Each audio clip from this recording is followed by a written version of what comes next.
Hello বন্ধুরা, এখন কথা বলবো সিএফএল 2024-এ ইউনাইটেডের কাছে হার মোহামেডানের। সুপার সিক্সের লড়াইয়ে পিছিয়ে পড়েছে সাদা কালো ব্রিগেড। দুই দলেরই সুপার সিক্স ভাগ্যই এই ম্যাচের ফলাফলের উপর নির্ভর করছিল। তাই দুই শিবিরই হাড্ডাহাড্ডি লড়াই করেছে প্রথম থেকে শেষ পর্যন্ত। কিন্তু শেষ পর্যন্ত জিতে গেল, মোহামেডানকে হারিয়ে জয়ের হাসি হাসলো। তো এরকমই সব ফুটবলের খবর জানতে হলে আমার চ্যানেলটিকে অতি শীঘ্রই লাইক, কমেন্ট, সাবস্ক্রাইব করতে ভুলো না ও বন্ধুদের মধ্যে প্রচুর পরিমাণে শেয়ার করে দাও, যাতে আমার 4000 ঘন্টা ওয়াচ টাইম খুব শীঘ্রই পূর্ণ হয়ে যায়। তো বন্ধুরা, মোহামেডান স্পোর্টিংসকে হারিয়ে কলকাতা লিগ জমিয়ে দিল ইউনাইটেড স্পোর্টস। শনিবার মোহামেডানের মাঠে সাদা কালো ব্রিগেডকে 3-1 গোলে হারিয়ে দিল ইউনাইটেড। ফলে সুপার সিক্স লড়াইয়ে খানিকটা সুবিধাজনক জায়গায় পৌঁছে গেল ইউনাইটেড। দুই দলের সুপার সিক্স ভাগ্যই এই ম্যাচের ফলাফলের উপর নির্ভর করছিল।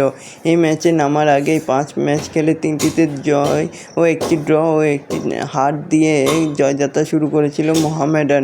সংগ্রহ করেছিল 10 পয়েন্ট। ইউনাইটেড 5 ম্যাচে 3টিতে জয়, 2টো হেরেছিল। সুপার সিক্সের লড়াইয়ে ফিরতে হলে দুই শিবিরকে এই ম্যাচে জয়ের জন্য ঝাঁপাতেই হতো। সেটাই করলো দুই শিবির, হাড্ডাহাড্ডি লড়াই করেছে। তবে এরকমই সব ফুটবলের খবর প্রতিনিয়ত জানতে হলে আমার চ্যানেলটিকে অতি শীঘ্রই লাইক, কমেন্ট, সাবস্ক্রাইব করতে ভুলো না ও বন্ধুদের মধ্যে প্রচুর পরিমাণে শেয়ার করে দাও, যাতে আমার 4000 ঘন্টা ওয়াচ টাইম খুব শীঘ্রই পূর্ণ হয়ে যায়। ধন্যবাদ সবাইকে।